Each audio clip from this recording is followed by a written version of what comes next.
animal eating animal, torture happening every day in our backyards, inside the grass, ants killing earthworms alive, eating them alive. And he thought that this couldn't have been the case if the mind underlying nature was a rational one. He thought that mind was a instinctive one, a tentative one, going about its business in a passionate, unthought through way, and therefore blind. Keep watching to learn more. You can now download all 8 copies of the New Thinking Aloud magazine for free, or order beautiful printed copies. Go to newthinkingaloud.org.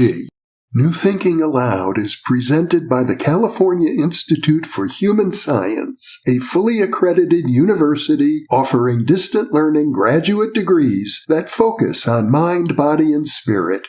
The topics that we cover here. We are particularly excited to announce new degrees emphasizing parapsychology and the paranormal. Visit their website at cihs.edu. Book 4 in the New Thinking Aloud dialogue series is Charles T. Tart, 70 Years of Exploring Consciousness and Parapsychology, now available on Amazon.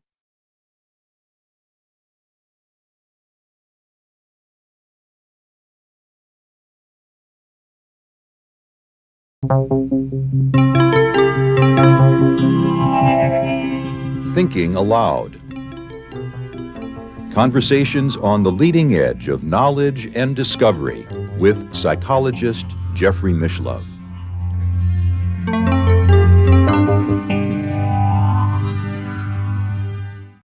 Hello and welcome. I'm Jeffrey Mishlove. Today we'll be exploring the metaphysical philosophy of Arthur Schopenhauer, one of the great philosophers of the 19th century. My guest is Bernardo Kastrup, who is probably the foremost philosopher today articulating an idealistic metaphysical position in philosophy. His newest book is Decoding Schopenhauer's Metaphysics, the key to understanding how it solves the hard problem of consciousness and the paradoxes of quantum mechanics.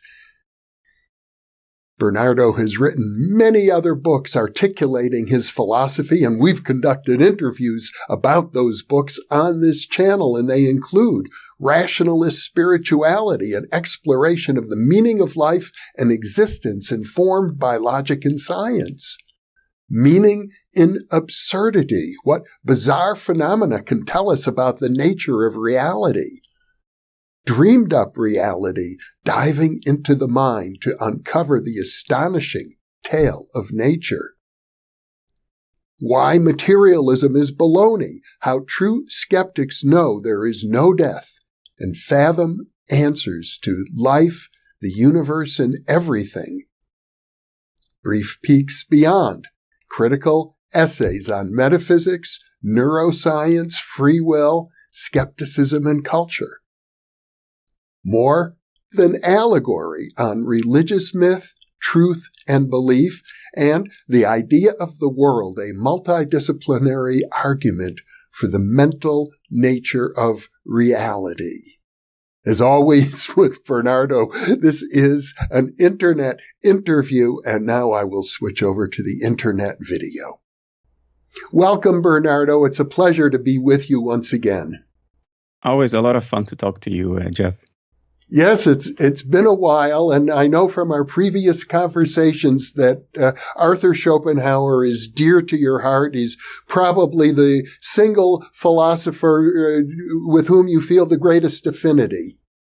Yeah, definitely. Intellectual affinity, the most with Schopenhauer. Emotional affinity, there are some other candidates, but in terms of intellectual outlook, conclusions, philosophical position, definitely Schopenhauer. Yeah, by far. Schopenhauer died, 150 years ago, 160 years ago, I think so. He lived in a different era completely, and I guess in his writings he was largely, of course, responding to the other great philosophical thinkers of his era, particularly Hegel and Kant.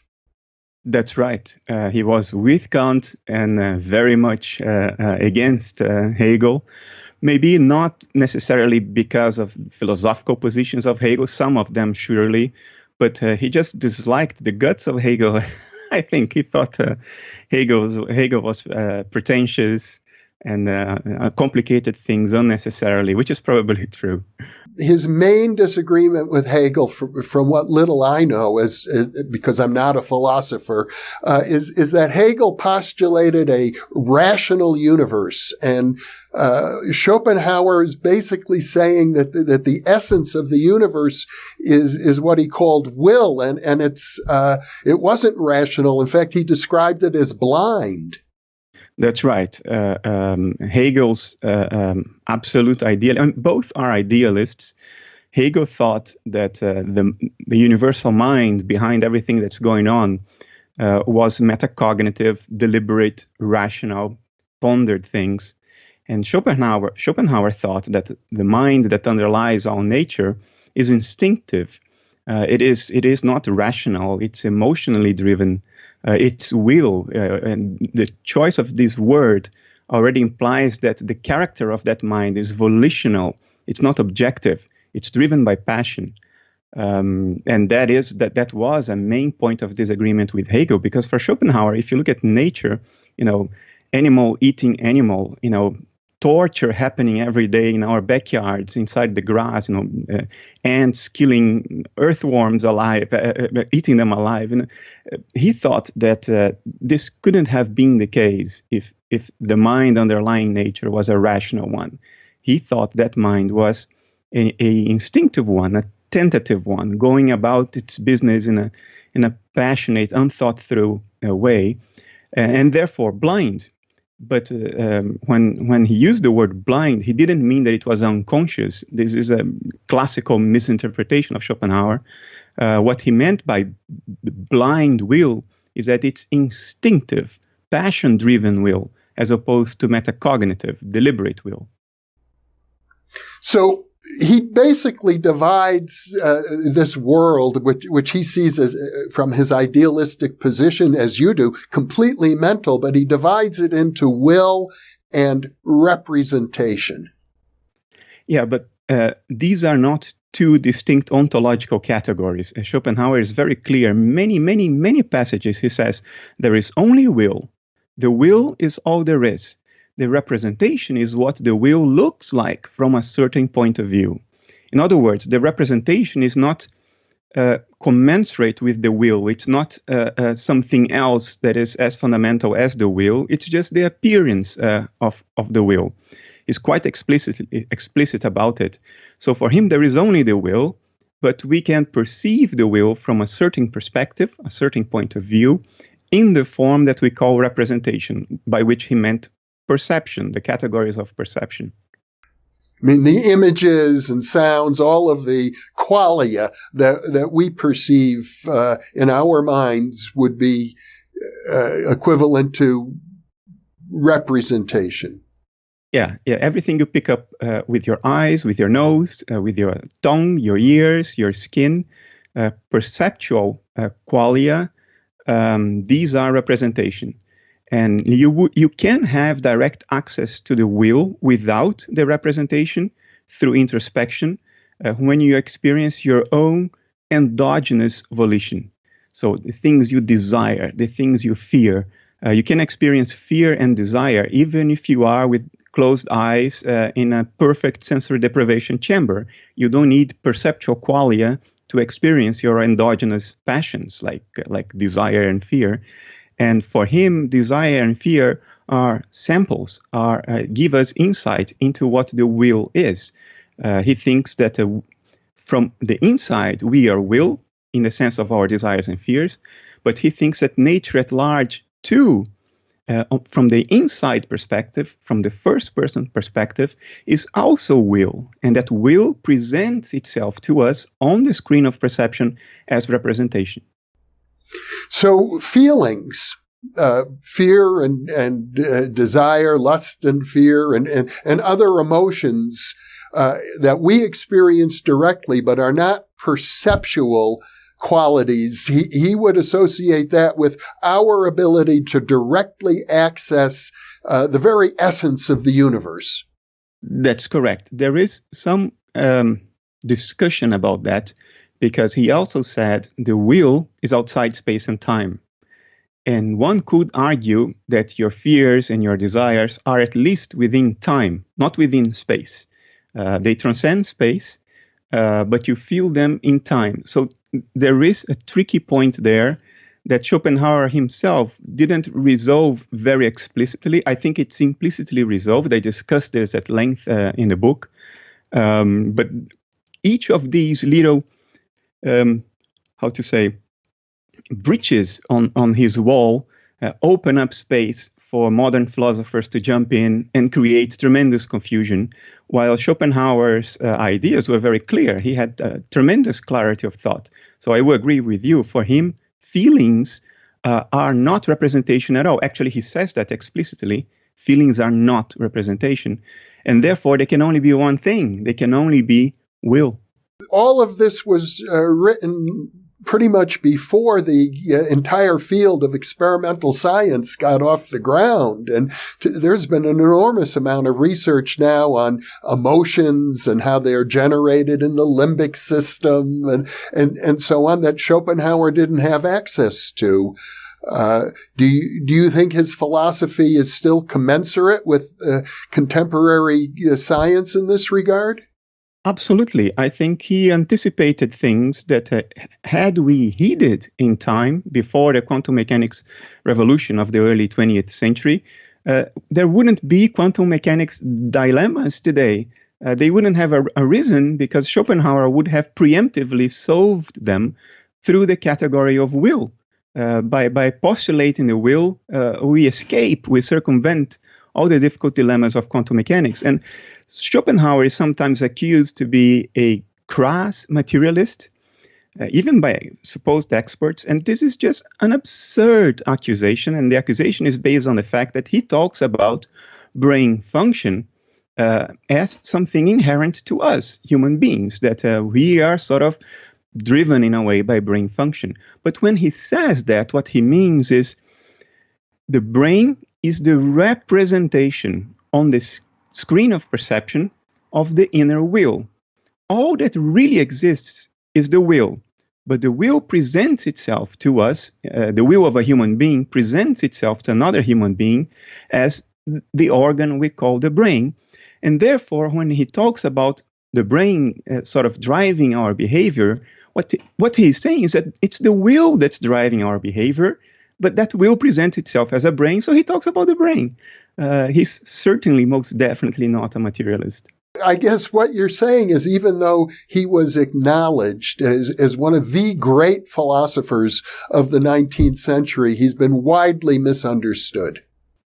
A lot of the positive things people have to say about him are not related to his metaphysics. They are related to his ethics.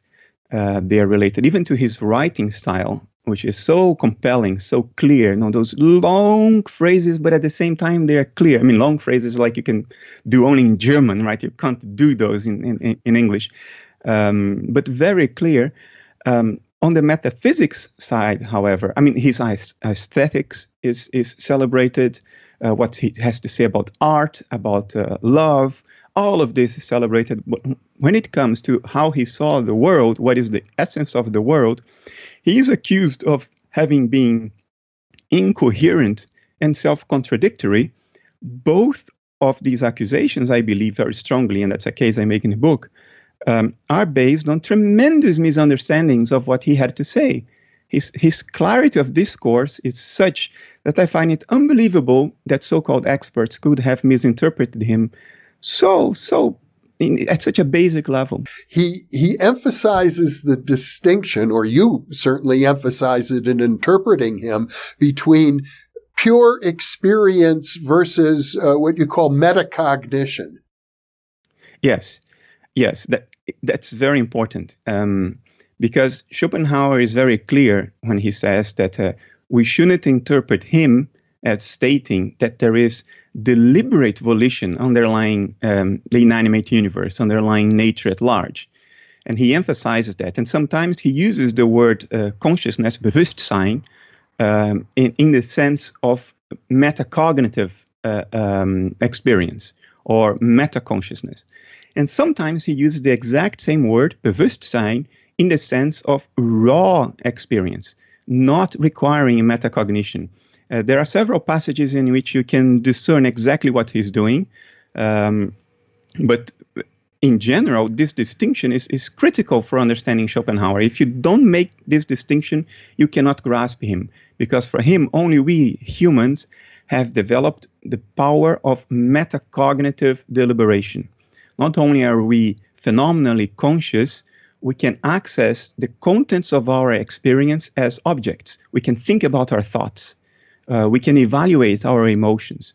And he thinks that this is only us. Only we can do that. In nature, there are emotions, there are even thoughts, but they are not metacognitive, they are not re-represented. In Schopenhauer's terminology, they are not represented, they are not representation. It's an interesting word that you use, re-represented. And you suggest it can be almost an infinite spiral of a sort. We can keep re-representing our re-representations. Yeah. I know I feel good right now, and I know that I feel good. And by the way, I know that I feel good. This can go on forever. As you introspect, you can access your field of experience in this self-reflective manner.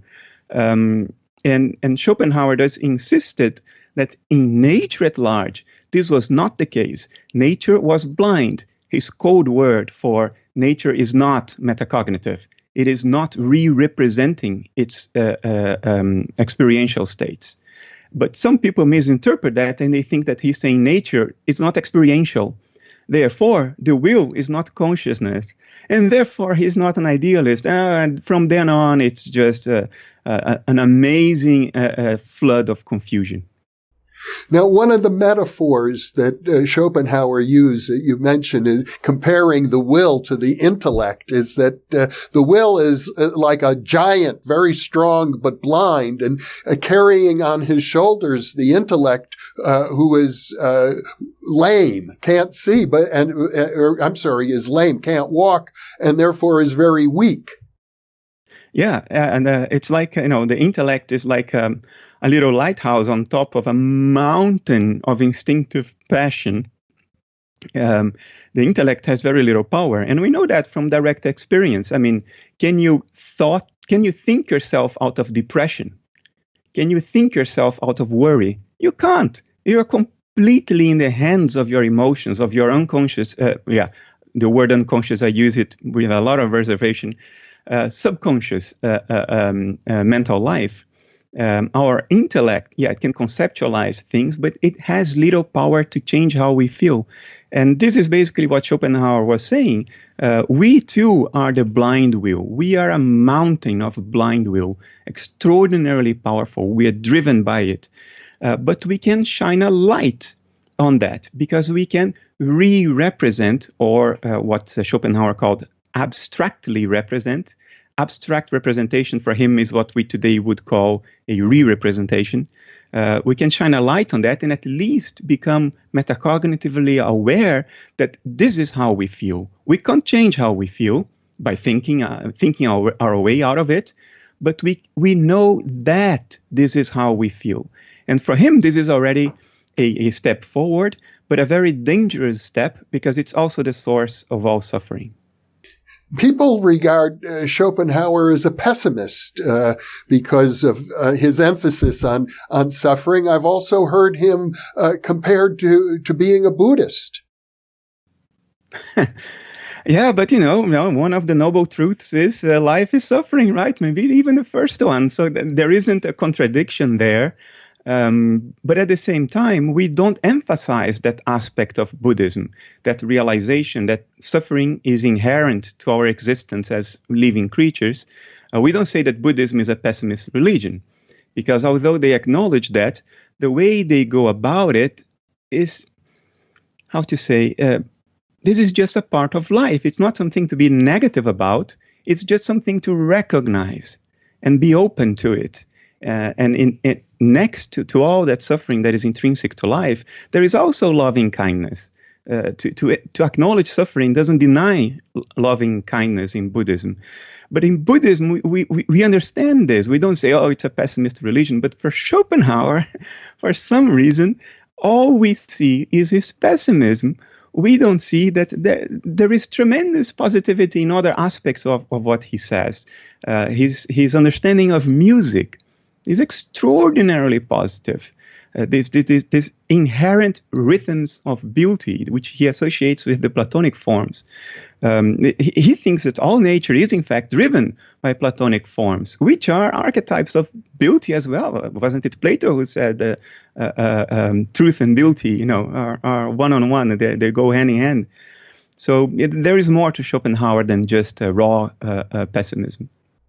Well, you mentioned earlier the idea that the intellect cannot pull us out of depression. For example, now there are many people who would argue against that, cognitive behavioral therapists, but also William James, who was born, I think, 18 years before Schopenhauer died, so there was some overlap. William James believed that he cured himself of depression using positive thinking, the mind cure.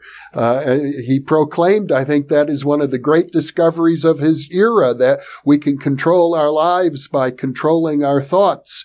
I'm under the impression that Hegel also emphasized the importance of the intellect over instinct. So there are some differences between Schopenhauer's philosophy and other, let's say, branches of philosophy.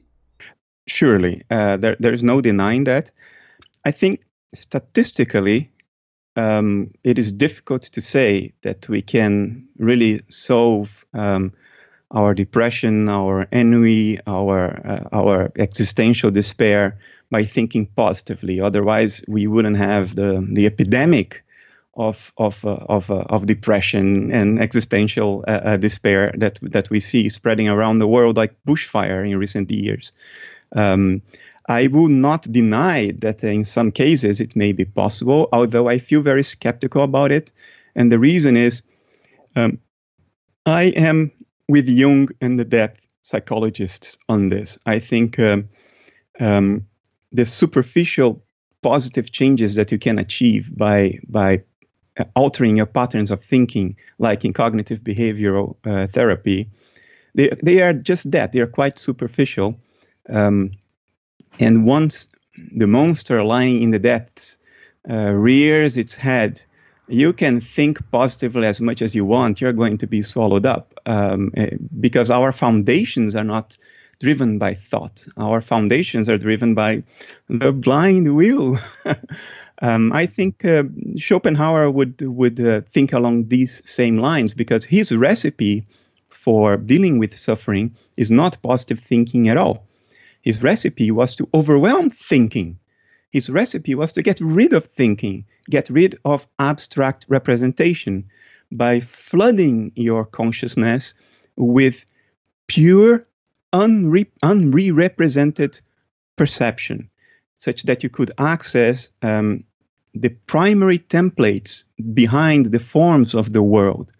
And if you could penetrate through the screen of perception and grasp those Platonic forms underlying everything, your consciousness would be so overwhelmed by that the suffering induced by metacognitive reasoning would disappear, and you would be free. And Schopenhauer's freedom, therefore, is a freedom from reasoning, from deliberate thinking, and freedom from personal identity as well, because he says that personal identity is generated by metacognitive thinking, by abstract representations. And once we pierce through that screen, we will realize that we are one with the world, and then all suffering ceases. Well, that seems to be very much akin with the what's often been described as the perennial philosophy of mystics in every age and culture. Sure, and I think today it would be mostly recognized as an instance of non-dual philosophy, of Advaita Vedanta in the East, which Schopenhauer was aware of. I mean, he didn't derive his ideas from that. It was a case of convergence. He had already written, I think, The World as Will and Representation once he got in touch with an Eastern scholar who introduced him to Vedanta. But today he would be recognized as a master of Vedanta. And in the West, we don't see him like that. We look for our masters in the East, and we miss out on the fact that there is somebody with the same background we have, a Dutch German who, independently of the East, although he converged towards the East, had those insights as well. Only 210 years ago, because that's when he started thinking about the world as will and representation in the second decade of the 19th century. So much closer than those Eastern masters we talk so often about today, closer to us both in time and in culture. So when he refers to the will as being the essence of everything, he also regards it as being singular, not that there are many wills, not in a pluralistic fashion, but that we are all partaking of this very same will in our essence. Yes. For him, and he follows Kant on this, for him, the scaffolding of space-time is a mode of perception. It's something that exists in our mind, in the way we perceive the world. It is a mental category. It is not a objective space-time scaffolding out there. For him, there is no space-time out there. It's just something that we came up with in order to facilitate our understanding of what's going on. We need to take things apart and spread them in time and space and look at their connections, causal connections, in order to be able to tell ourselves a story about what's going on. But this is an artifact of our intellect for Schopenhauer. Out there is only unity, because if there is no objective time and space, then there is no context for one thing to be different from another. For there to be differences, things need to be separated from each other, either in time or in space. But if two things occupy the same volume of space at the same time, then they are not two things, they are only one. So for Schopenhauer, there is only one will, as he says, the one eye of the world that looks out from every living creature. And separation is what we create. He called it the principium individuationis. Perception for him is the principle of individuation, the principle of making things separate, of taking things apart. But for him, this is just our own cognitive category. It doesn't have real existence. One of the areas that puzzles me is this, that on the one hand, this will is described as being blind and instinctive. And on the other hand, as I recall, you emphasize that there seems to be a purpose, a telos, a drive towards greater metacognition. I don't think these two things are contradictory, although they may sound like that. But think of it this way. Even if you are a purely instinctive animal, you know if things are going in a way that you like or if things are going in a way that you don't like. You will avoid cold, you prefer to be warm, you don't like to be hungry, you go for food. If you're thirsty, you go for water. So you don't need to be metacognitive to orient your behavior in a way that satisfies an inner desire, an inner longing. It can be physiological, like I need water, otherwise I'll die thirsty, which animals don't tell themselves. I mean, they just feel the thirst and they go after water. Or it can be something a lot more sophisticated, something a lot more subtle, an inner longing for self-understanding. But even this subtle kind of inner longing does not require metacognition to be a fact. I can have a longing for self-understanding without being able to tell myself that, hey, I am having a longing for self-understanding. You don't tell yourself that story, but you are drawn in that direction. So I think for Schopenhauer, nature is drawn in a certain direction. Nature has an intrinsic, instinctive, but felt inner longing for self-recognition, self-understanding. And nature is desperate. It's going about and bumping on things. It doesn't really know what it's doing, but it knows if what it's doing is making things better or worse. And therefore, there is a preferential direction. There is a telos. There is an effort, an instinctive effort at getting a grip on itself, at figuring out what is going on here. Why am I feeling what I'm feeling? This for him is the telos of an instinctive, blind will in nature. When he refers to nature in this sense, and you point out that he often writes colloquially the way we would speak in conversation, he does distinguish between the human, the animal, the plant, and the mineral kingdoms. He does. And then the distinction he makes is based on the degree of metacognition, or in the degree to which abstract representation, which is his words, have developed. So for him, the mineral kingdom is the appearance or the representation of purely instinctive volitional processes. So if you were the mineral world, you would only feel passions. No ability to metacognize. You would only feel raw passions.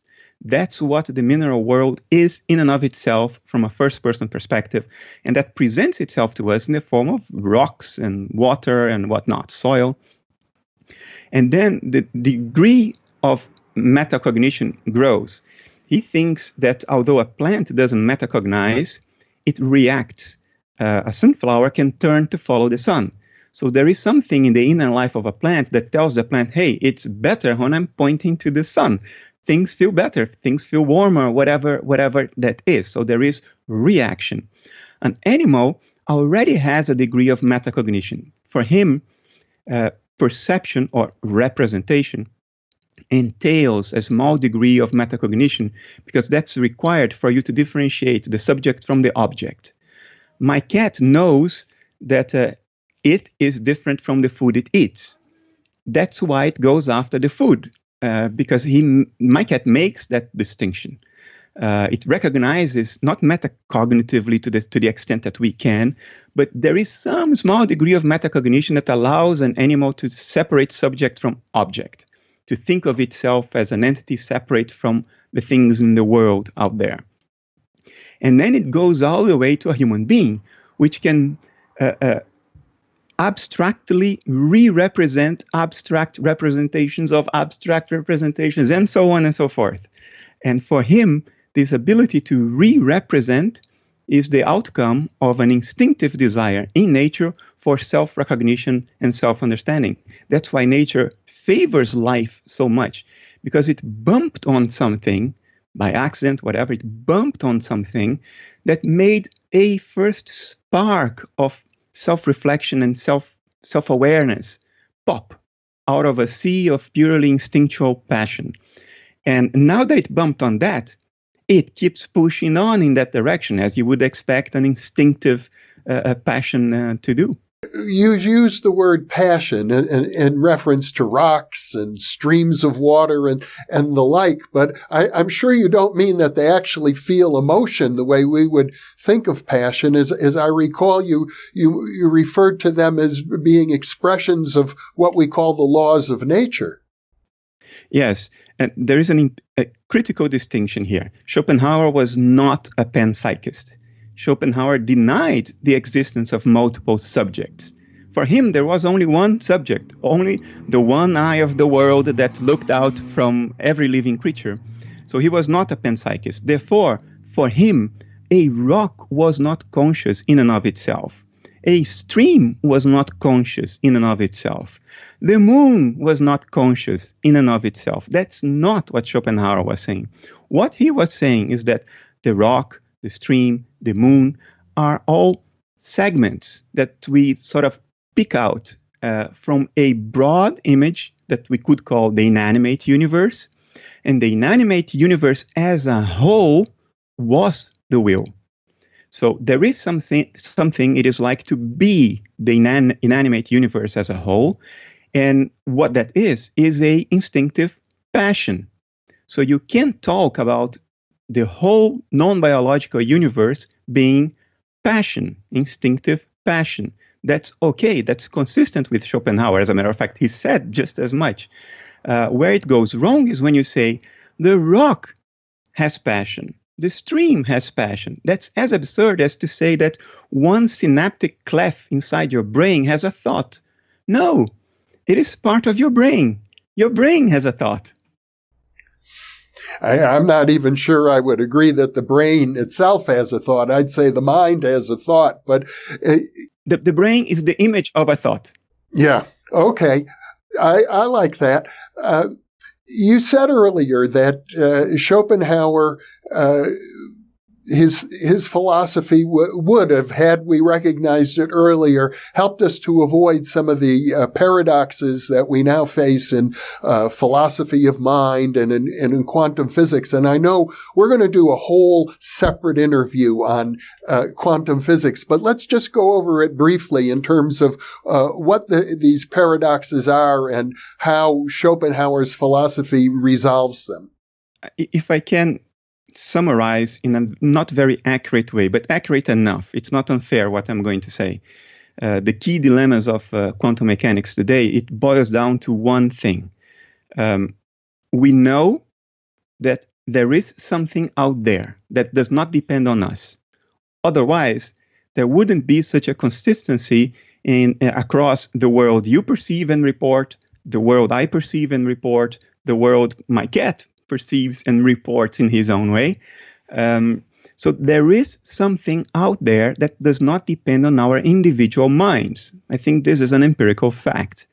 At the same time, quantum mechanics also shows that whatever this something is, it is not matter, because matter does not exist until it's observed.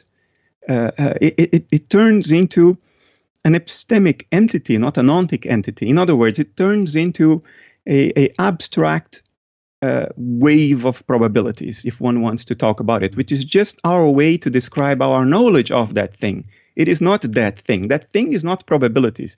Probabilities is how we conceptualize our knowledge, our limited knowledge of it. So that's the problem. There is something out there, but it can't be matter. Oh, darn, matter is all there is, so there cannot be something out there. Oh, but there is something out there. And then you get into this drama, you see?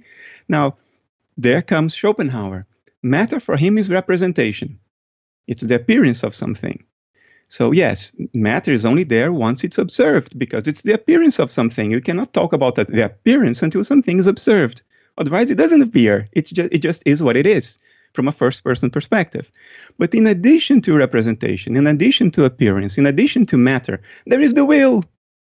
And that would solve the dilemmas of physics. The moment you acknowledge that physics is a science of representation and not of the will, in other words, physics is the science of what is perceived, not of what is felt endogenously. The moment you make that distinction and you accept that there is this something else behind what physics can study, the problems are solved. When nobody's looking at the world is will. When we look at it, the will presents itself as representation. One of the other paradoxes involving panpsychism, which is an increasingly popular metaphysical position relating to the mind-body problem. I think it's called the combination problem, that if every particle is conscious, how does that combine to form a conscious organism? Yeah, Schopenhauer, this wasn't even a problem for him, because he would never acknowledge that a particle is conscious. He wouldn't even acknowledge that there are separate particles. Because remember, for him, the principium individuationis is the screen of perception. Only in perceiving do we separate things. But things as they are in themselves, independent of how they are perceived, are one. There is only one universal will for Schopenhauer, the one eye of the world. So for him, there aren't such things as separate subatomic particles. By the way, for physics, quantum field theory, there aren't such things as separate subatomic particles either. Particles are just patterns of oscillation in a quantum field. They aren't separate things, which is something the panpsychist forgets or doesn't know of.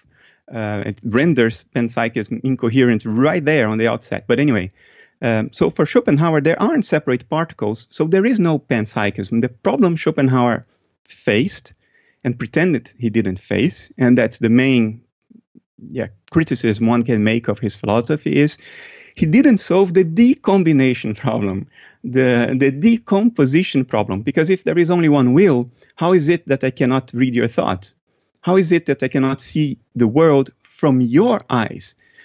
Because I can't. And so we don't seem to be the same subject. And Schopenhauer would say, well, that is the case only because, when you are represented on the screen of my perception, you appear to be separate. But even if I forget all that, and I forget representation and perception, I still should be able to feel what you feel if we are all part of one will. That problem he didn't quite solve explicitly. He flirted with it. He circumambulated it, to use a handy Jungian term. He went around it. He threw several hints. There is a chapter in The World of as Will and Representation, which is entirely about cognitive association. So he was flirting with the idea of dissociation to explain how one will can appear to be many, but he didn't really go all the way in that direction and explicitly pin it down. I think that's his criticism. That's the criticism that one can leverage against him, not the combination problem. For him, it wasn't even a problem to begin with. The problem that you do raise, though, how one will can appear to be many, could be amplified when we look at not only do we appear to be separate and distinct, but we're in conflict with each other all the time. There you go.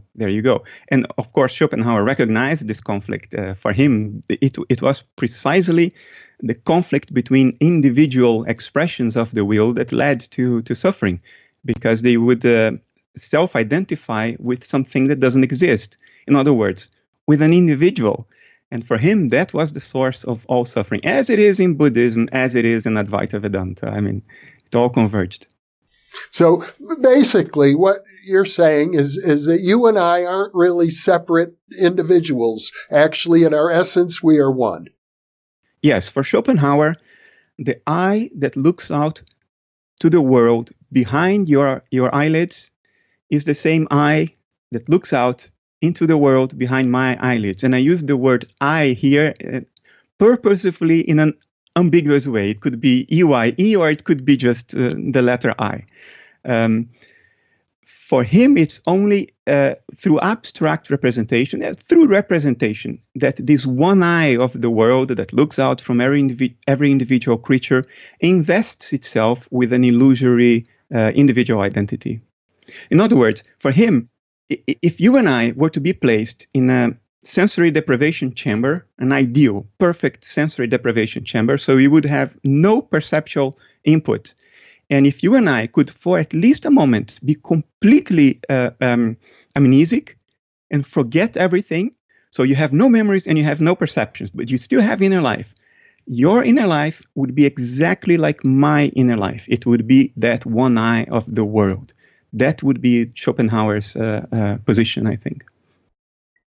Well, to me, that is sort of the bedrock. You could even call it kindergarten understanding. It's like the fundamental principle, the basis of, I have to say, the basis of my philosophy, the basis of everything I've attempted to do over the last half century in interviews like that, like this one. But it seems to be so fundamental, it's also, for most people, the most difficult idea to grasp. Now, picture this. In 1818, there was a Western man, educated, able to publish, friends with Goethe, contemporary of Hegel, disciple of Kant. You couldn't get more Western than that. Who had already addressed this? Who was already saying what today we are trying to convince ourselves of, or to really grasp, because it's one thing to know this conceptually, it's another thing to live like it. And I think it's even fair to ask whether Schopenhauer really lived like it or not. I think most of the time he did, but sometimes not. He had his embitterments as well. I think this is sobering to know that over 200 years ago in the West, this idea was crystallized. It congealed and was published in a very accessible book. I mean, this should be a shock to all of us, should shake us and wake us up to our own inheritance to our own culture, to what we received from previous generations and sort of overlook. I gather that in his personal life, he had many quarrels with individuals. He had lots of quarrels with women. There is no disguising the fact that he was what's the English word when you put women down? Sexist. And then now there's another. Misogynist. A misogynist, yeah. There is no doubt he was a misogynist. Look, he was a man of his time. And this is not an excuse, but it helps us understand. You can understand without forgiving. And I understand him. He had loads of conflict. He never married. He died alone, living in a guest house. His company were poodle dogs. He had a series of poodles. He called all of them Atman, the self, in Eastern traditions. And when a poodle would die, he would get another one, and he would call that new poodle the same name. And the reason was, for him, there were no poodles. There was only the Platonic idea of the poodle. So every poodle, dog, every individual was an expression of that same idea. So every dog was the same thing, expressing itself in different ways. So here you have a bachelor of 71 years of age living in a guest house with poodles for company. This is not the life of somebody who is socially integrated. So he had his quarrels with the world. Yeah, he was very bitter, for instance, in his early days. He had a great image of himself when he was young. He thought he was a super duper guy. And he was invited to give lectures at the university. And he on purpose scheduled his lectures at the same time as Hegel's, because he wanted to draw all those people going to Hegel's nonsensical lectures to his lecture. And guess what? Almost nobody showed up. And he was embittered for years. He could not understand how a farce, which is what he thought of Hegel, could attract all the attention, and he himself not. The first edition of his book, the bulk of it was burned or pulped. I don't know. It didn't sell at all. He only achieved a degree of recognition in the last 10 years of his life. And then I gather after his death, his fame grew even more. Yes, but mainly because of other aspects of his work than metaphysics. For some reason, his metaphysics is not only misunderstood, but misrepresented liberally. People say absurdities about it. University professors who are recognized as Schopenhauer scholars, specialists. And the absurdities they say about Schopenhauer it's just flabbergasting. But he became known as the philosopher of pessimism. I mean, our dear Nietzsche started out as a disciple of Schopenhauer, and then he turned on Schopenhauer later in his life. He thought Schopenhauer was full of it. But in the early days, Nietzsche was a disciple of Schopenhauer. And I think he resonated because he provided a contrast to the mainly Christian philosophy of the time, which you would have it that the world is the creation of a perfectly good, well-intentioned God. And it's difficult to reconcile this philosophy with the reality that we live in which suffering, cruelty is just abundant. It's overwhelming. So when somebody like Schopenhauer comes and says, well, you know what, the will is blind instead of God is good, it sort of gives people an alternative. And I think on the basis of that, he was pursued by the likes of Nietzsche and others. He had a lot to say about aesthetics as well, about the arts. He was very influential in the arts. I mean, if you're a musician, and here is a philosopher saying that music is the most perfect representation of nature, of what nature is in and of itself. Hey, no, I am a musician, so I'm above the rest. So I think that's why his ideas on those other fields permeated the culture, but his metaphysics didn't, and I think that's a tragedy. Had it not happened this way, the West would be a very different place today. It's because one of your missions in life seems to be to resurrect and improve upon, I would say, Schopenhauer's metaphysics? Well, being more explicit where he wasn't that much explicit. Improve upon is a big thing. You're talking about one of the monsters of Western philosophy here. But maybe, make it more explicit, address more directly certain things that he only touched briefly on. And update, because there's been so much development both in philosophy but in the sciences since then. Yes, we can give Schopenhauer a new language. He had the language of his time. In the language of his time, there was no distinction between phenomenal consciousness and meta-consciousness. They only had one word, Bewusstsein. So this is what he used, and that's how he was translated. So we can give him updated language, which should make him a lot more accessible. Another thing that would make him more accessible is that he was very verbose. The World as Will and Representation has over 1,200 pages written in tiny type 8 or 9 letters with very, very narrow spacing between the lines. So it is a monster of a read. You got to be ready to really take a plunge on that one. And he repeats himself over and over and over again with different words, trying to be clear. That's why I'm so flabbergasted that he was so misunderstood, because you can fault him for being verbose, but not for being unclear.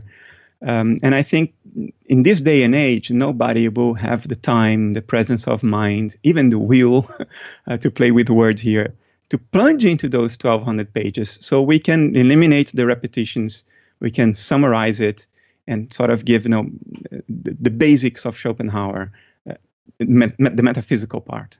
And your new book on decoding Schopenhauer is that. It's very succinct. I think the text ran about 120 pages only, but I found it, frankly, very clear and easy to read. So you've done an excellent job in translating Schopenhauer for modern readers. I encourage our viewers to take a look at your book. And Bernardo, I'm looking forward to our next conversation, in which we're going to dig into many of the details of quantum physics and show why it is that Schopenhauer's philosophy of 200 years ago is consistent with quantum physics today. Fantastic. I'm looking forward to that. Yeah. So thank you so much for being with me. Thanks for having me, Jeff. And for those of you watching, thank you for being with us.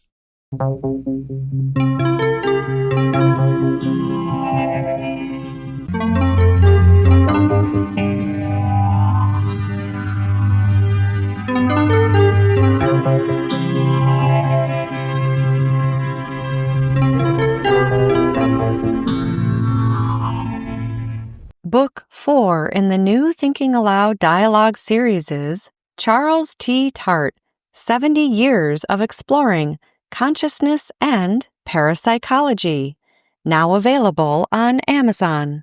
New Thinking Aloud is presented by the California Institute for Human Science, a fully accredited university offering distant learning graduate degrees that focus on mind, body, and spirit. The topics that we cover here. We are particularly excited to announce new degrees emphasizing parapsychology and the paranormal. Visit their website at cihs.edu. You can now download all 8 copies of the New Thinking Aloud magazine for free, or order beautiful printed copies. Go to newthinkingaloud.org.